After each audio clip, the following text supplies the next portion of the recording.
Hi friends, అందరికీ నమస్తే. Welcome back to our lovely channel smart studio.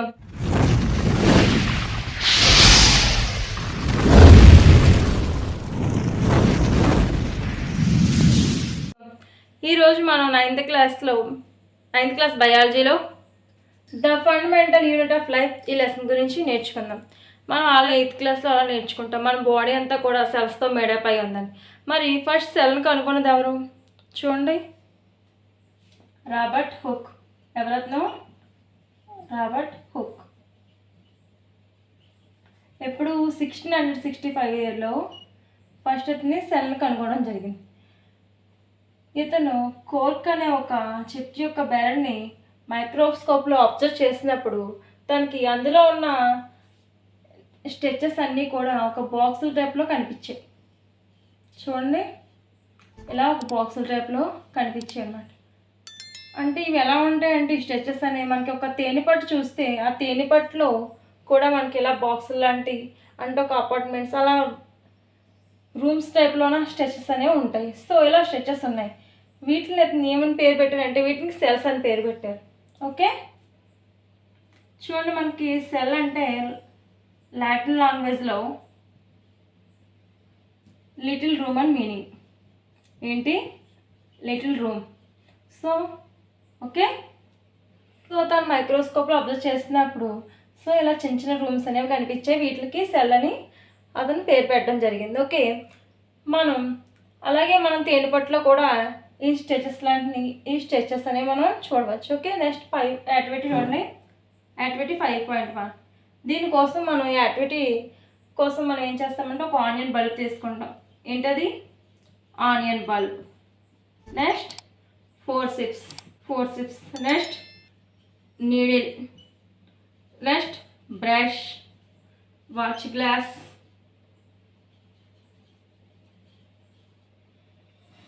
So ఈ onion నుంచి ఆనియన్ పీల్ తీసుకుంటాం. ఏంటది? Onion peel. అలాగే 4 sips, needle, brush, sun glass. Next slide. Next water, అలాగే saffron. So first మనం ఒక ఆనియన్ తీసుకుంటాం. ఆనియన్ని కట్ చేసి దాని నుంచి సన్నటి లేయర్ని తీస్తాం. చూడండి, మనం ఇలా ఆనియన్ కట్ చేసిన వెంటనే ఆనియన్ నుంచి ఒక సన్న లేయర్ అనేది మనం తీసుకుంటాం. సో ఈ లేయర్ అనేది మనం బయట వదిలేస్తే కనుక ఏమవుద్దంటే ఆటోమేటిక్గా ఫోల్డింగ్ అయిపోద్ది, డ్రై అయిపోద్ది. సో అందువల్ల దాన్ని లేయర్ తీసిన వెంటనే ఏం చేయాలంటే వాచ్ గ్లాస్లో కొద్దిగా వాటర్ వేసి అందులో ఉంచాలి.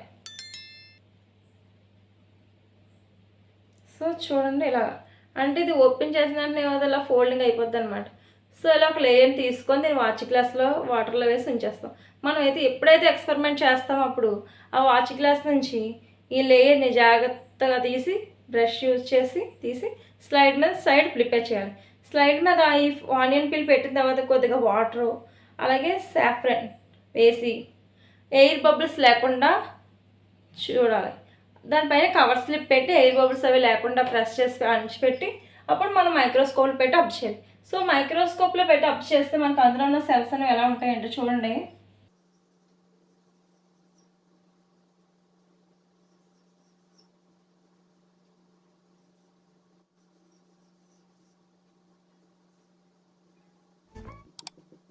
సో ఆనియన్ పీల్లో సెల్స్ అనేవి ఇలా ఉంటాయి.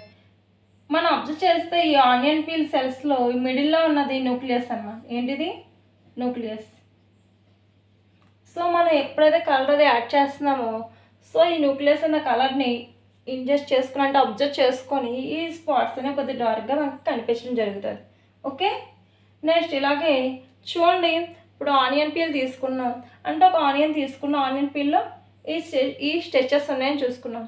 మరి అంటే ఇది స్మాల్ ఆనియన్, బిగ్ ఆనియన్ ఏదైనా సరే ఆనియన్ పీల్స్లో ఉండే స్టెచెస్ అన్నీ కూడా ఇలాగే ఉంటాయి. ఓకే, నెక్స్ట్ చూడండి, మనం cell is the basic unit of life. అంటే సెల్ అనేది మన బాడీలో క్రియాత్మక నిర్మాణాత్మక ప్రమాణం అన్నమాట. ఓకే, అలాగే ఇంగ్లీష్లోకి వచ్చేసరికి cell is the basic unit of life. So మన బాడీ అంతా కూడా సెల్తో మేడప్ అయి ఉంది. చూడండి, మన ఫస్ట్ సెల్ ఎవరు కనుగొని చెప్పాం? Robert hook. Robert Hooke. ఎప్పుడు 1665లో ఇతను సెల్ కనుగొన్నారు. అలాగే రాబర్ట్ బ్రౌన్. ఎవరు? Robert brown. ఇతను 1831లో న్యూక్లియస్ని కనుగొన్నారు. న్యూక్లియస్ అంటే చెప్పాం కదా, సెల్లో మిడిల్లో ఉండేది. ఓకే, అది న్యూక్లియస్. నెక్స్ట్ చూడండి, Antony Leeuwenhoek. Antony van Leeuwenhoek. ఇతను 1674లో బాగా అభివృద్ధి అంటే బాగా డెవలప్మెంట్ చేసిన మైక్రోస్కోప్ని యూజ్ చేసి ఫాంట్లో కూడా లివింగ్ ఆర్గానిజమ్స్ ఉంటాయని ఇతను ఫస్ట్ కనుగొనడం జరిగింది. Okay, next పర్కింజే. 1839లో మనం చూస్తే సెల్లా ఉంది కదా, ఈ సెల్లో మిడిల్లో మనకి న్యూక్లియస్ ఉంటుంది. ఓకే, మరి ఈ సెల్లో ఫ్లూయిడ్ లైక్ స్ట్రక్చర్ ఉంటుంది కదా, దీన్ని ప్రోటోప్లాజం అని ఇతను ఫస్ట్ కనుగొన్నారు. ఓకే, నెక్స్ట్ చూడండి, స్లెడన్.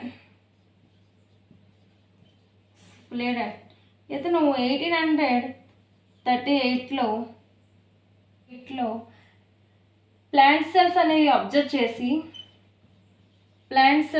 చేసి ఆ సెల్స్ అనేవి కూడా ఈచ్ సెల్ అంటే ప్లాంట్ సెల్స్ అనేవి అంటే ఇప్పుడు సెల్ ఉంది కదా, ఈ సెల్ అనేది మళ్ళీ సెల్ వాల్ కలిగి ఉంటుందని చెప్పి ఇతను కనుగొన్నారు. ఓకే, 1838లో. నెక్స్ట్ చూడండి, స్వాన్. ఇతను 1839లో యానిమల్స్ మీద ఎక్స్పెరిమెంట్స్ చేసి యానిమల్ సెల్స్లో కూడా సెల్ వాల్స్ అనేవి ఉంటాయని చెప్పి ఇతను కనుగొనడం జరిగింది. చూడండి, నెక్స్ట్ స్వీడన్ అండ్ స్వాన్ వీళ్ళిద్దరూ కలిసి మనకి సెల్ థియరీని ఎక్స్ప్లెయిన్ చేయడం జరిగింది. సెల్ థియరీని స్వీడన్ అండ్ స్వాన్ కలిసి ఎక్స్ప్లెయిన్ చేయడం జరిగింది. ఓకే, మనకి బిట్ పాయింట్ రూపంలో నెక్స్ట్ కాంపిటేటివ్ పరంగా ఈ బిట్స్ అనేవి అడగచ్చు, నోట్ చేసుకోండి. నెక్స్ట్ చూడండి, వీర్కో. ఇతను 1855లో ఈ సెల్ థియరీని ఇంకా ఎక్స్ప్లెయిన్ చేస్తూ సెల్స్ అనేవి వాటి ముందున్న సెల్స్ నుంచి ఏర్పడతాయని చెప్పి అతను చెప్పడం జరిగింది.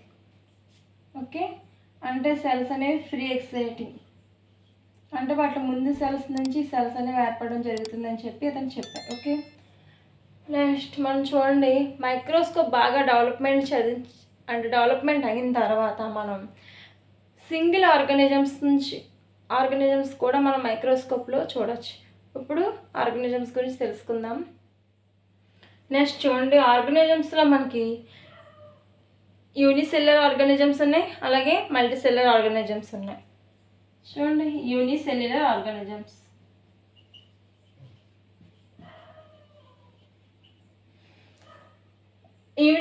ఆర్గానిజమ్స్కి మనం ఎగ్జాంపుల్గా ఏం చెప్పచ్చు? అమీబా, అలాగే పారామిషియం,